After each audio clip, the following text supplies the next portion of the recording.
introdução e vou levar na quinta-feira.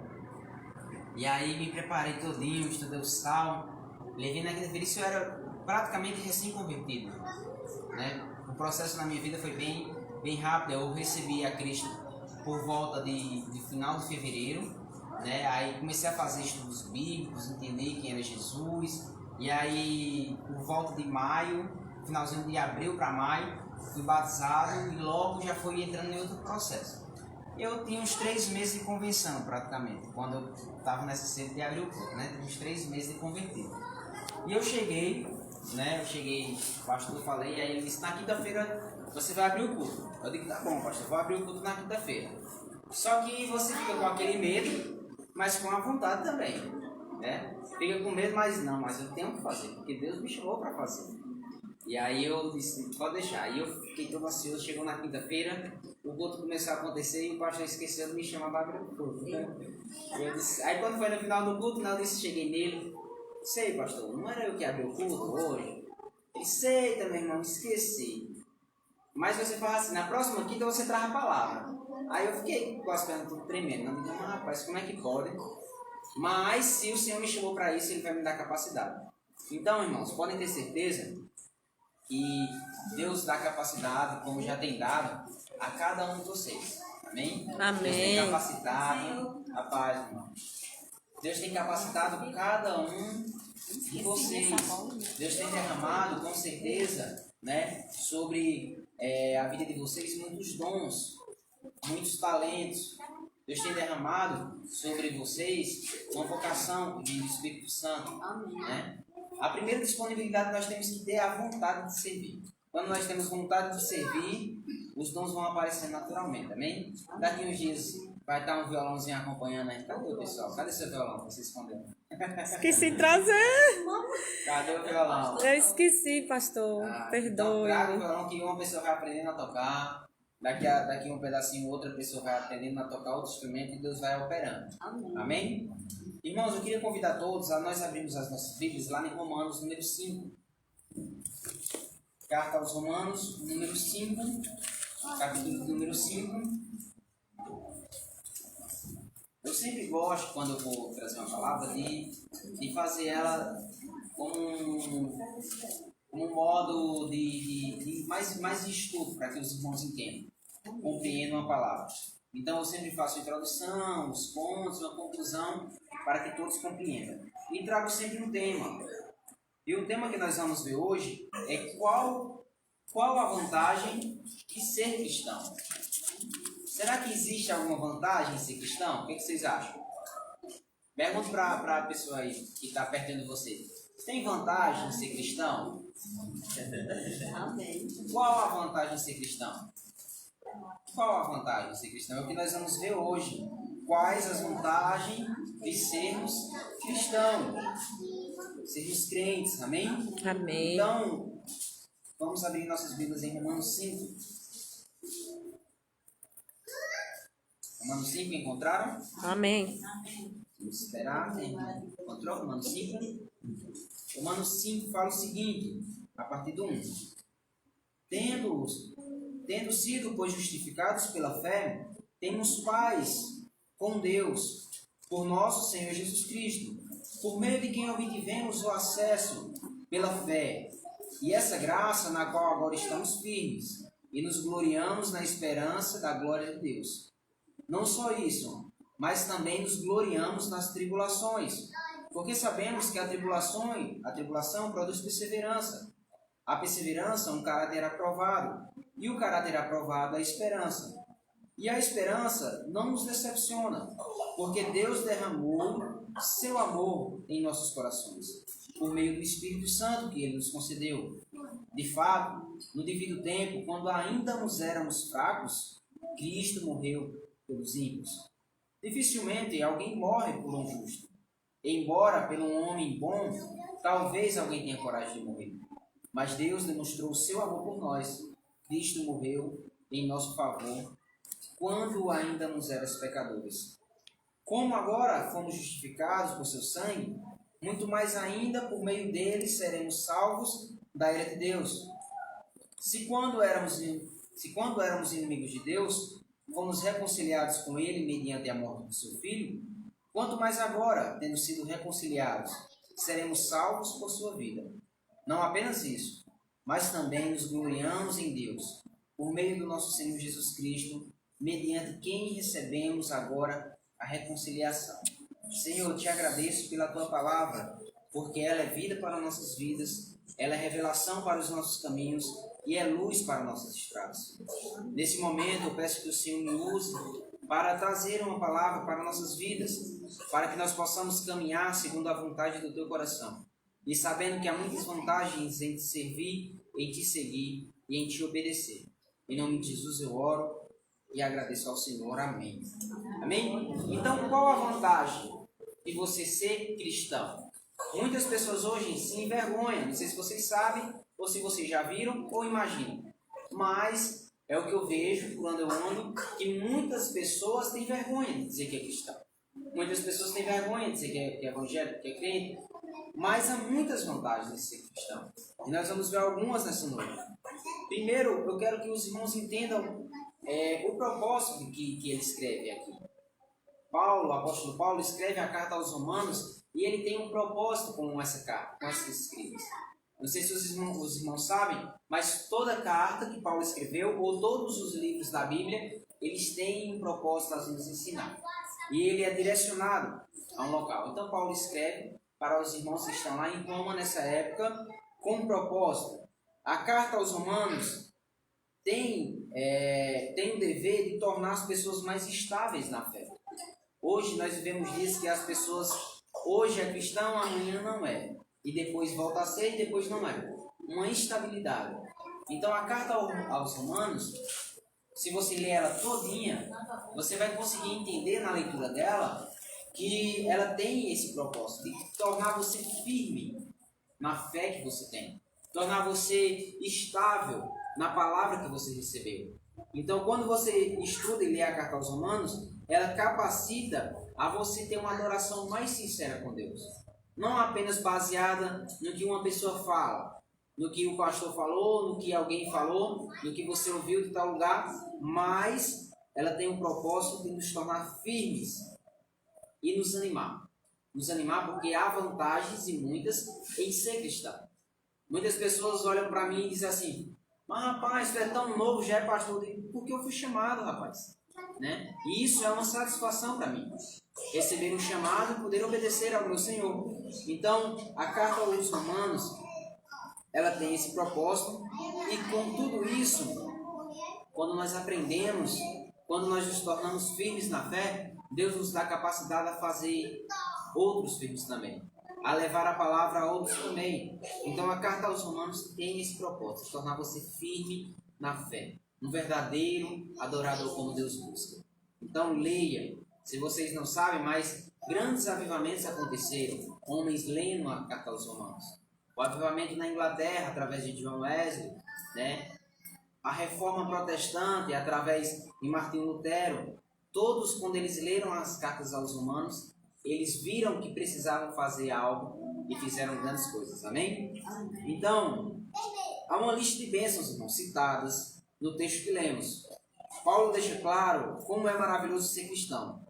Nossa salvação não é apenas uma bênção para desfrutarmos lá no céu. Muitas pessoas perguntam assim, pensam assim: não, eu vou virar cristão, mas eu não posso, como a Eterna citou, né?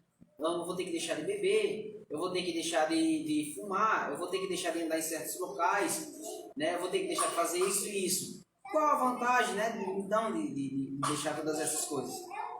Porque eu só vou receber, mesmo recebendo a Cristo, a minha bênção só vai ser quando Jesus voltar. E não é apenas assim. Quando nós recebemos a Cristo, nós já somos e já começamos a andar na bênção. Quando nós recebemos a Cristo, a salvação dele, nós já começamos a caminhar novos caminhos. Então, é uma bênção a ser desfrutada também hoje. É uma bênção que nós devemos desfrutar também quando nós recebemos a Cristo hoje. Não apenas lá no céu, mas também temos outras fontes de bênção que poderemos desfrutar aqui e agora, né? A salvação, nós vamos desfrutar dela lá no céu. Obrigado, irmão. Nós vamos desfrutar da salvação lá no céu. Quando o nosso Senhor cumprir a promessa dele de voltar e nos buscar. Só que também tem bênçãos que nós vamos desfrutar aqui e agora. Tem coisas que nós experimentamos desse mundo que o Senhor nos proporciona. No versículo 1, se nós voltarmos ao texto, vai nos falar que, tendo sido justificados pela fé, nós temos paz com Deus e com Jesus Cristo. Essa justificação não vem de nós, né? Nenhum de nós esperávamos, eu não sei se eu já perguntei aqui, mas eu acredito que nenhum de vocês, como eu também, não nasci numa família evangélica já. Nós desfrutamos por algum momento das coisas desse mundo também. E eu jamais imaginava que eu iria ser um cristão e iria ser um pastor. Mas Deus, né, através do amor de Jesus Cristo, nos chama para a salvação. E Ele nos convida e nos dá paz. E no versículo 2, irmãos, nos mostra uma bênção que nós desfrutamos aqui agora, porém muitas vezes nós não percebemos. No versículo 2 ele fala: pois por meio de quem obtivemos acesso pela fé, essa graça em qual estamos firmes, nos gloriamos na esperança da glória de Deus. Nós hoje, irmãos, temos algo que as pessoas antes de Jesus e quem não tem Jesus não tem. Você sabe o que é? Nós temos com Deus um acesso a Ele. Nós podemos se achegar a Deus em nosso quarto ou aqui na igreja, se ajoelhar e falar diretamente com Ele.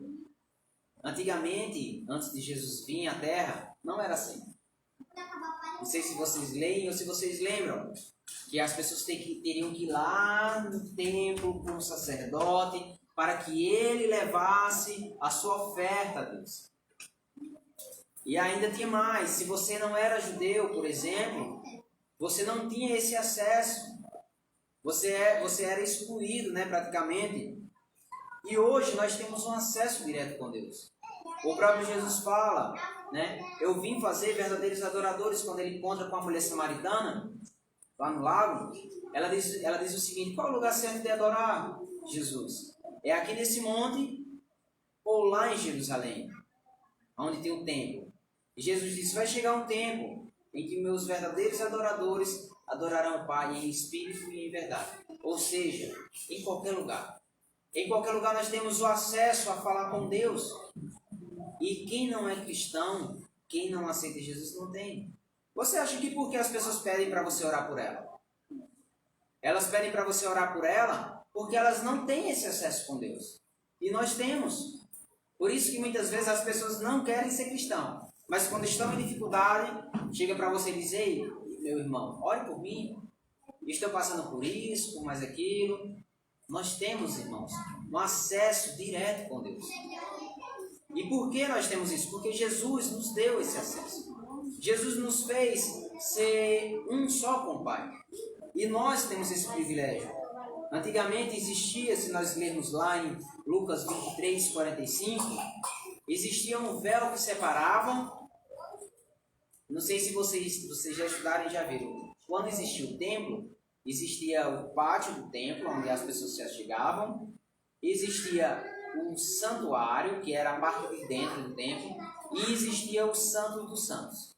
O Santo dos Santos era, por exemplo, aqui está uma salinha, não é? Eu nunca vi como é aqui atrás. É mesmo. Naquele tempo ninguém via como era atrás também. Só os sacerdotes. E ainda tinha mais, tem o seu período de trabalho.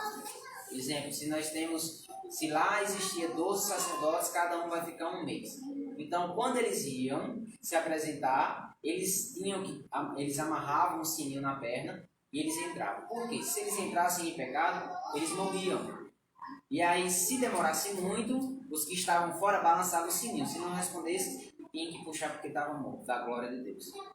Antigamente era assim. Então, o véu separava. Você poderia chegar até aqui, mas entrar para aqui para dentro você não poderia. Isso se você fosse judeu. Ainda tinha mais. Se você fosse ímpio, você não poderia nem entrar aqui dentro. Você tinha que ficar do morto para lá. Assim funcionava. Só que Jesus Cristo nos fala que lá em Lucas 23, 45, Se vocês depois quiserem ir rabiscando a Bíblia ou ir anotando no caderninho, é muito bom. Lá em Lucas 23:45 vai dizer que o véu se rasgou. Quando você escuta ou lê o Evangelho, né, os Evangelhos, Lucas, Mateus, que vai falar do relato da morte de Jesus, vai dizer que quando Jesus brandou em alta voz, né, está consumado, o véu se rasgou. Então agora você antes não poderia entrar, mas agora você tem livre acesso. Você pode se achegar a Deus em a qualquer momento. Ele só quer que nós se achegamos a Ele com o coração o quê? Contrito e quebrantado. Com o coração reconhecendo que, como a irmã falou aqui no início, somos necessitados, somos pobres, que precisamos dele, dependemos dele. Então, nós hoje temos esse acesso. Lá em Efésios 2,14, vai dizer que para nós, por exemplo, para nós que éramos simples, nós tínhamos que ficar todo mundo para trás. Só que Jesus Cristo derrubou todas as barreiras e nos fez agora ter, junto com o Pai, um acesso, um relacionamento. Hoje nós podemos, eu e você, podemos chegar e orar direto para Deus. Você não precisa esperar o pastor vir aqui para você orar. Antigamente não. Você só poderia orar se o sacerdote levasse a sua oração. Você só poderia oferecer uma oferta pelos seus pecados se o sacerdote levasse. Mas hoje você, quando peca, você pode fazer o quê? Dobrar o seu joelho, né? Confessar o seu pecado, restaurar a sua comunhão. E esse é um privilégio, irmãos, que é muito bom de ter. É muito bom. Se quem não experimentou, não vai saber o que eu vou falar, mas quem já experimentou não tem nada melhor do que você se chegar a Cristo, confessar os seus pecados e sentir a presença dele no seu coração. Sentir que ele lhe perdoou, que ele lhe transformou e que ele tem algo novo para a sua vida. E esse acesso só é dado àqueles que aceitam Jesus como Senhor e Salvador. Aqueles que aceitam a Cristo, porque por meio da graça dele é que nós temos esse acesso direto com o Pai. E lembre-se, nem todos têm. Quando alguém vir pedir oração para você, lembre que muitas pessoas não têm, por isso que ela pede oração para você. Por isso que ela diz, vá me fazer uma visita que eu preciso que você ore por mim. Vá me fazer uma visita ou ore por esse pedido por mim. Ele fala qual é o pedido porque as pessoas não têm acesso. Mas nós temos o privilégio de entrar no quarto e nos relacionarmos com Deus. Amém? Amém. Irmãos, no versículo 3 e 4, nós vamos ver algo que é muito interessante para que nós entendermos os dias que nós vivemos. Porque nós muitas vezes, quando a gente fala em ser cristão, a gente já diz assim, vixe, vai passar por uma provação grande, né? Essa semana eu tive com alguns jovens e um estava com dúvida lá, que queria caminhar, mas não estava firme. E o outro começou a dizer, rapaz, mas se você for caminhar mesmo, você tem que se preparar, porque a provação é grande, todos passam. Eu disse, realmente, mas a provação tem um propósito. Nós vamos ver agora no versículo 3 e 4, que ele diz assim, nós, não só isso, né? Nós não temos só o acesso com Deus. Aí ele fala, não só isso, mas também nos gloriamos nas tribulações, porque sabemos que a tribulação produz perseverança. A perseverança é um caráter aprovado, e o caráter aprovado a esperança. Então, veja só, além de sermos justificados, além de recebermos a justificação, quando recebemos a Cristo, somos salvos. Quando recebemos a Cristo, ganhamos um acesso com Deus, ainda temos também esperança, mesmo quando as coisas estão difíceis. Você já imaginou a pessoa olhar para você e dizer, rapaz, mesmo as coisas estão dando errado na sua vida, você tem esperança? Lembra de Jó? Jó tinha tudo. Família bonita, tinha gado, tinha riquezas, tinha terras, tinha servos, tinha tudo. E o próprio Deus se agradava de Jó e se alegrava com ele. E aí, Jó perde todas as coisas. Jó começa a passar por uma provação. E aí os seus amigos chegam lá e dizem, Jó, o que é que tu está fazendo, Jó? Para tu estar passando por uma tribulação dessa, acontece nas nossas vidas. Não pense. O pastor, o senhor falando essa palavra aí, eu me lembrei do meu cunhado. Ele está pagando em processo também, né? Aí esse tempo aí atrás, esse mês passou, ele foi preso, sabe?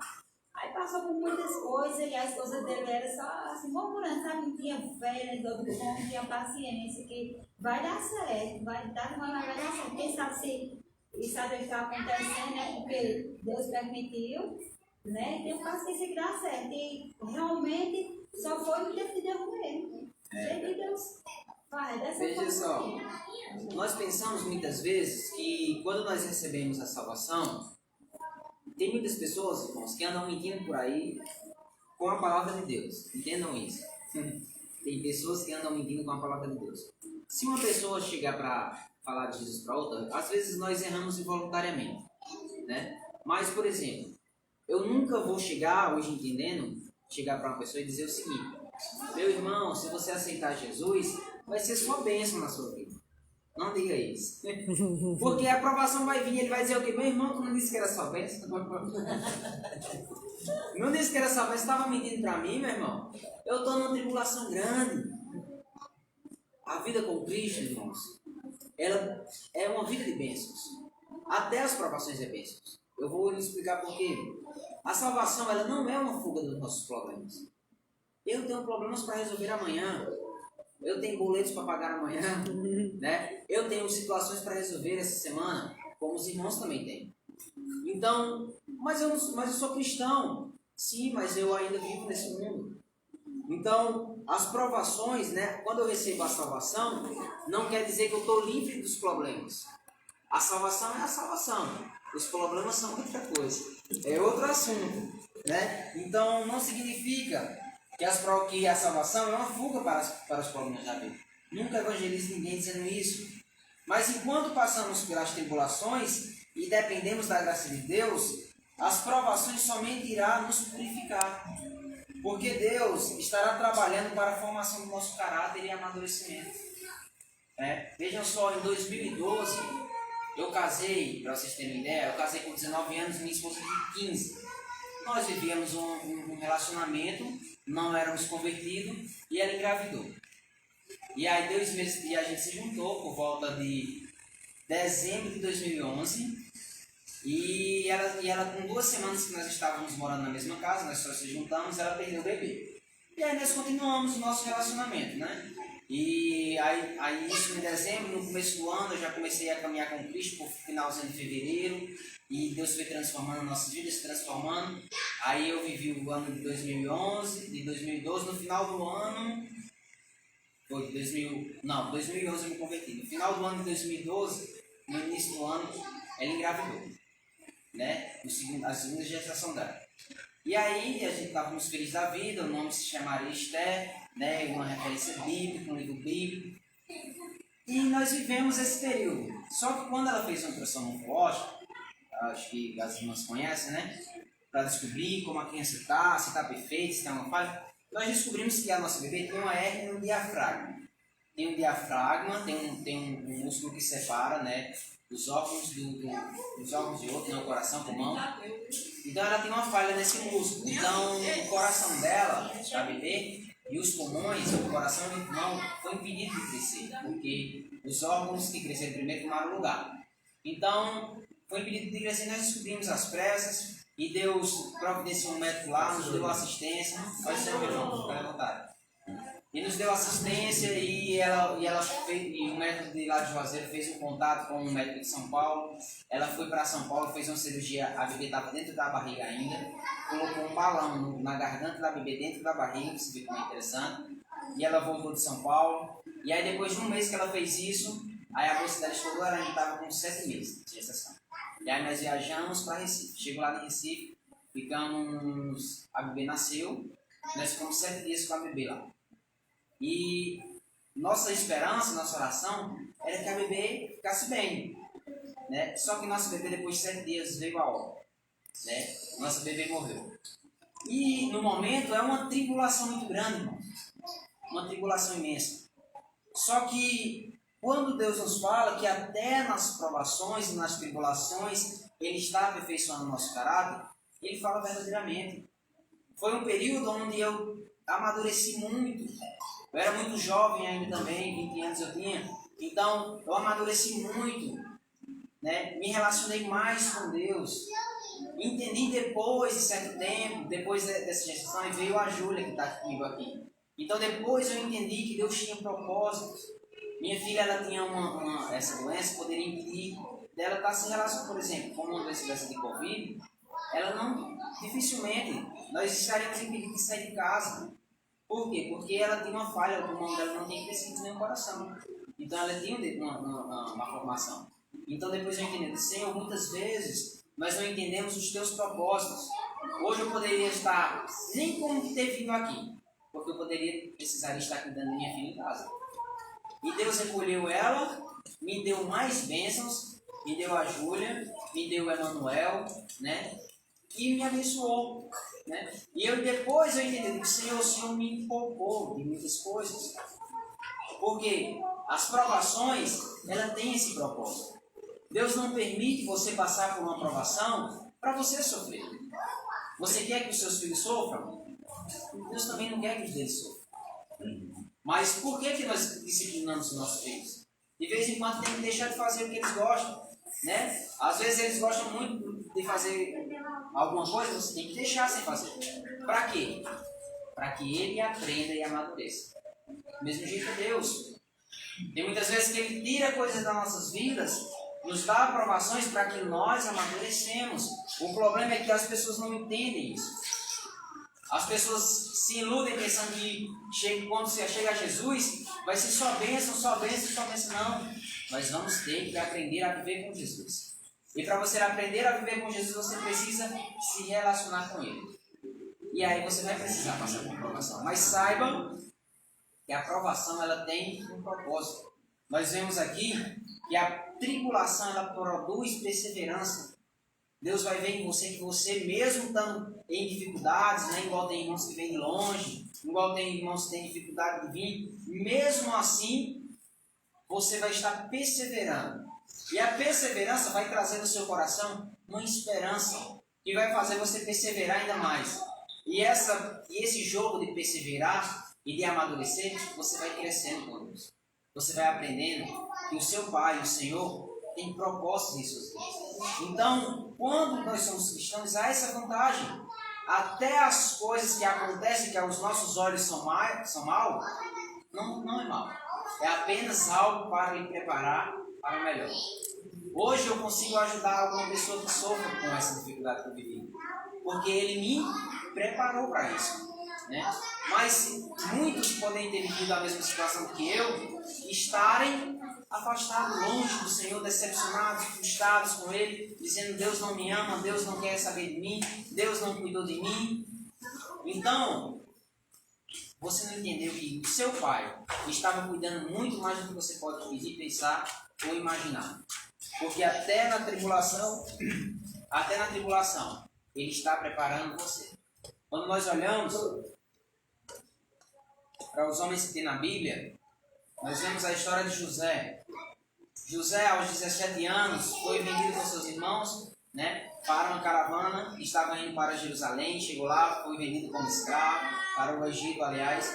Chegou lá, foi vendido como escravo para trabalhar para Potifar. E foi um período de provações e preparação, para que um dia José pudesse se tornar o governador do Egito.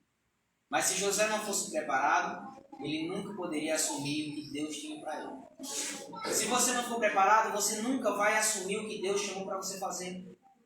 Se você não for, mesmo nas dificuldades, entender que o Senhor está lhe preparando, você jamais vai assumir o que o Senhor tem para você. Se José não estivesse na prisão, se José não estivesse vivendo no cárcere, ele nunca entenderia o que seria ser um governador, segundo o coração de Deus. Então a provação tem essa missão de tornar você alguém preparado. Toda vez que você estiver vivendo uma tribulação, estiver vivendo algo difícil na sua vida, lembre, Deus está preparando você para alguma coisa. Amém? No versículo 5 ao versículo 8, irmãos, nós vamos ver o seguinte. Versículo 5 vai nos dizer... versículo 6, perdão. Romanos 5, versículo 6. Vai falar, de fato, no devido tempo, quando ainda nos éramos fracos, Cristo morreu pelos ímpios. Dificilmente há alguém que morra por um justo. Embora, pelo homem bom, talvez alguém tenha coragem de morrer. Mas Deus demonstrou o seu amor por nós. Cristo morreu em nosso favor quando ainda nos era pecadores. Obrigado, irmão. Aonde você estava há 2000 anos atrás? Você sabe? Você sabe onde você estava? Não. Onde você estava há 2000 anos atrás? Você não era nem um projeto ainda de nenhum. Mas há 2000 anos atrás, Deus enviou o seu Filho para morrer por você, que vive hoje. E por muitos que ainda virão. Porque o amor de Deus foi demonstrado pelo fato dele ter entregue o seu próprio Filho para morrer a morte de cruz. Mesmo quando ainda nós éramos pecadores. Por meio do Espírito Santo, esse amor enche os nossos corações de alegria, esperança e paz. Imagine quanto amor agora temos como filhos. É claro que esse amor ainda é maior. Você encontrou? Você encontrou, mano? Sim? Não tem problema não, meu irmão. Onde é que você chegou? Bem, veja só. Nós estamos lendo aqui, em Romanos do 6 a 8, que Jesus Cristo morreu por nós quando nós ainda nos éramos homens pecadores. Quando nós ainda não queríamos saber dele na nossa vida. Amém. Quando nós nem o conhecíamos, ele já tinha se entregado por nós. E ele até dá um exemplo. Quem sabe, por algum homem bom, alguém tenha coragem de morrer. Mas se nós olharmos para nossas vidas, nós vamos ver que nós não temos de bom nada. Não tem nada que preste em nós. Hoje só tem uma coisa, que é o Espírito Santo. Mas o resto, Romanos 5. Então, mesmo quando nós ainda nos éramos pecadores, irmãos, Jesus já nos amou. Jesus já tinha derramado o seu amor por nós lá na cruz. Porque ele tinha escolhido amar você, amar a mim, amar a Valência, amar a Juazeiro, amar a Caririaçu, amar o mundo. Ele já tinha escolhido isso. E ele, mesmo sem ter pecado, se fez pecador por nós. Muito bom esse amor dele. Agora imagine hoje que nós nos tornamos filhos. Será que o amor ainda não é maior? Será que o amor do Senhor ainda não é mais abundante sobre nossas vidas? Então, qual a vantagem de ser cristão? A justificação pela graça de Deus. Há um acesso direto com o Pai. Há alegria até nas provações, porque elas produzem em nós um caráter aprovado. E também há o amor de Deus sobre nossas vidas. O amor de Deus como filhos seus. Como pessoas que agora Ele quer que cresçam, querem que amadureçam na família. Então, o amor dele é muito grande por nós. E do versículo 9 ao 11, irmãos, nós vamos ler o seguinte: quando agora fomos justificados pelo seu sangue, muito mais ainda por meio dele seremos salvos da ira de Deus. Veja como é interessante isso aqui. Se quando éramos inimigos de Deus, fomos reconciliados com ele mediante a morte de seu Filho, quanto mais agora, tendo sido reconciliados, seremos salvos por sua vida. Não apenas isso, mas também nos gloriamos em Deus por meio de Jesus Cristo, mediante quem recebemos a reconciliação. No versículo 9, ele diz algo bem interessante. Nós fomos salvos da ira de Deus. Por último e mais importante, seremos salvos da condenação de Deus. Veja que qual foi o tema que eu falei para os irmãos? Qual foi o tema? Não, você não estava na hora que eu falei. Esse daí foi outro ponto. Qual foi o tema? Não. Qual a vantagem em ser Cristão. cristão? Qual a vantagem de ser cristão? Eu falei que a vantagem porque Jesus nos salva, primeiramente, né? Jesus nos salva. Eu falei que a vantagem porque agora nós temos um acesso com Deus. Eu falei também que até nas provações, nas tribulações, nós temos a esperança. É uma vantagem porque nós somos cristãos, né? Eu falei também que o amor de Deus é derramado sobre nós porque agora nós nos tornamos filhos. Então é uma vantagem também. E agora, por último, eu falei que nós seremos salvos da condenação de Deus. Você sabia, muitas pessoas não sabem, não falam isso, não sei porquê, mas você sabia que vai chegar um tempo em que Deus vai se irar com a humanidade? Lembra da Arca de Noé? Deus estava com o quê com a humanidade? Irado. E ele fez o quê? Destruiu. Destruiu tudo. E salvou apenas Noé e a sua casa. Mas vai chegar um outro momento onde Deus vai se irar novamente com a humanidade. E ele vai fazer o quê? Destruir. Destruir. Só que nós agora temos a esperança que aqueles que estão em Cristo serão salvos da ira de Deus. A maior vantagem, irmãos, uma das maiores vantagens de ser cristão é porque quando Deus se irá contra a humanidade, porque a humanidade é pecadora, o cheiro que sobe para Deus é de pecado, de maldade, assim como era no tempo de Noé. A palavra diz que Deus viu que aquela humanidade, que aquela geração era muito pecadora. Imagine hoje, né? Imagine hoje. Então vai chegar um momento que Deus vai dizer assim: eu vou destruir tudo. Eu vou acabar com todos porque não tem condição de tanta maldade no mundo, tanta corrupção no mundo. Só que aqueles que estão em Cristo têm a vantagem que serão livres da condenação de Deus. Amém, Jesus. E isso é muito glorioso, irmãos. Isso é muito importante para nossas vidas, porque quando chegar esse momento, Jesus vai nos recolher e vai nos livrar da ira de Deus. Porque Deus é mau, pastor? Não. Porque o homem é pecador mesmo. Porque o homem é quem é mau mesmo. Não presta, né? Irmãos, vejam só. Mas o que acontece? Nós, em outros momentos, também éramos inimigos de Deus. Concorda? Uhum. Eu, em outro momento, também era. Se Jesus voltasse naquele tempo, ai de mim. E hoje também, eu sou livre apenas pela graça. Mas mesmo quando nós éramos inimigos de Deus, quando você tem um inimigo, né? Nós não temos, amém? Um inimigo terreno, né? Amém. Mas quando você tem um inimigo, você vive em guerra com ele. É ou não é?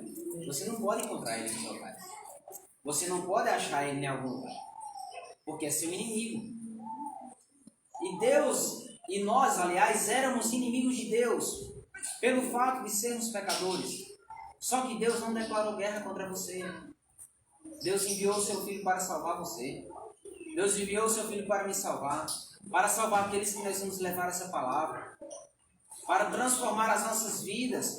Então, mesmo quando nós éramos inimigos de Deus, Ele não declarou guerra. Mas vai chegar um período, né? Vai chegar um período que nós vamos ter que experimentar desses dias, né? Que chama, quando nós estudamos um pouco de teologia, chama o período da tribulação. Da grande tribulação. Não sei se alguém já ouviu falar sobre isso. Vai existir um período da grande tribulação. E ai daqueles que não estiverem debaixo da graça do Senhor Jesus. Então, por final, irmãos, nós seremos salvos da ira de Deus. Seremos salvos do furor de Deus, porque vai chegar um momento que Ele vai se irar contra a humanidade, porque a humanidade é pecadora. Mas aqueles que estão em Cristo, eles têm vantagem. Ou não têm vantagem? Tem vantagem ou não tem agora em ser cristão? Você ganha a salvação de graça, você tem um acesso com o Pai, você se alegra até na tribulação, porque ela está produzindo em você um homem melhor. Você é amado pelo Pai, porque agora você não é apenas uma criatura, você é um filho. Não sei se vocês sabem disso, mas se eu perguntar para vocês, será que todas as pessoas do mundo são filhos de Deus? O que vocês me dizem? Não são. nem todos são filhos de Deus. Todos são criaturas de Deus. Deus criou todos. Mas lá no João 14, vai dizer que filhos são aqueles que aceitam o Senhor como seu Pai. Então, nem todos são filhos, só quem aceita Jesus. Né? E, por último, nós seremos livres da ira e da condenação. A vantagem não é em ser cristão. Pergunta para o seu irmão aí, a vantagem, meu irmão, em ser cristão não há. A vantagem em ser cristão ou não há? A A vantagem. vantagem, Tadeu? Para concluirmos, irmãos, quem está em Cristo, quem está com Cristo, aliás, e em Cristo, é a melhor escolha que devemos fazer. Está com Cristo e está em Cristo.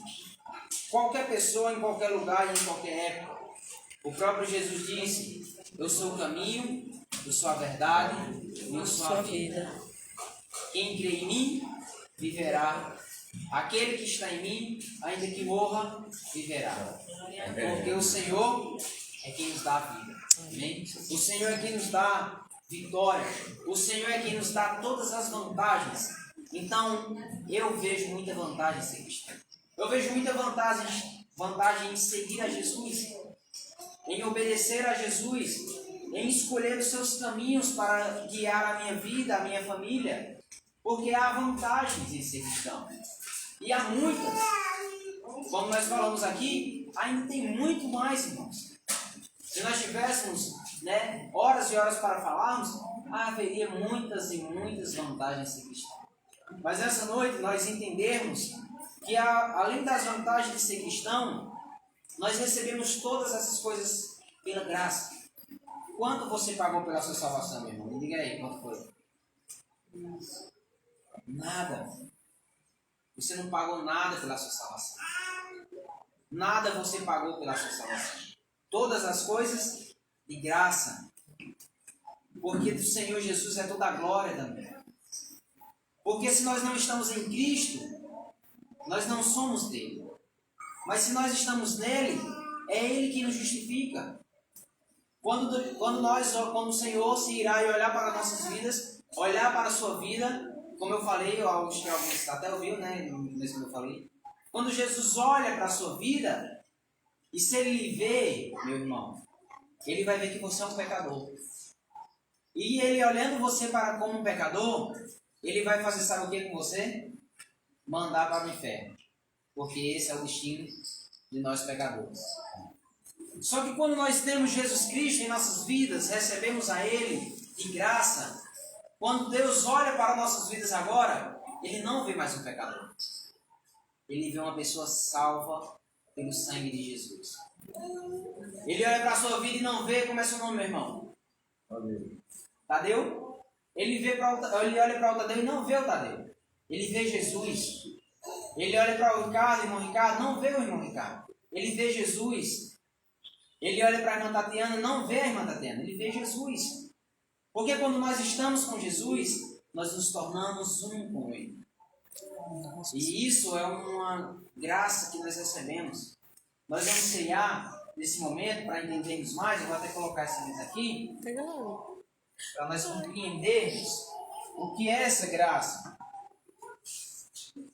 Eu vou convidar os irmãos a virem aqui.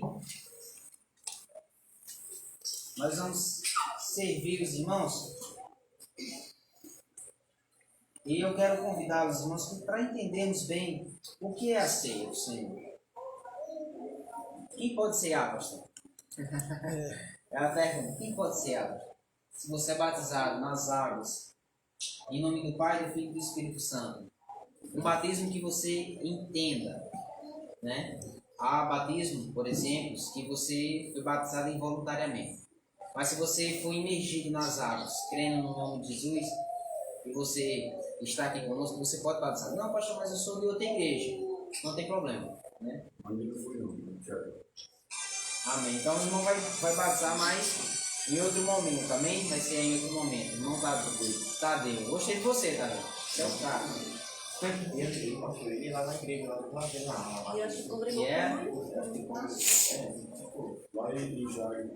Lá em Jário. Lá em Jário também. Mas ele já foi em Juazeiro. Na Castedura. Mas era nem qual? É porque tem um monte de batista na Castelo Branco. Maranata, aí agora o Jaguar lá no Maracanã. Mas ele está em São Paulo. É, em São Paulo. Passa a cidade, Irmãos, vamos. Tem alguém lá dentro que é batizado?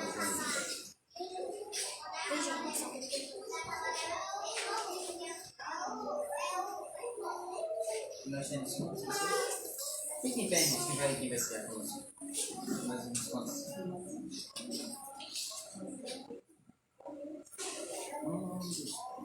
4, 5, 6, né? Deus toca o sofá. Eu falei para a irmã Adriana e eu perguntei, né? Se todos eram batizados, para nós fazermos esse momento de ceia. E eu até expliquei, nós vamos fazer estudos, né? E você pode entender o que é o batismo, né? Nós podemos programar e fazermos um estudo. Eu tenho um estudo que custa 6 estudos, né? Mas como nós temos essa dificuldade de tempo, nós podemos fazer, né? Podemos vir aqui, passar um dia inteiro e fazer um dia inteiro, entendeu? Para que você entenda. Então, eu convido os irmãos para vir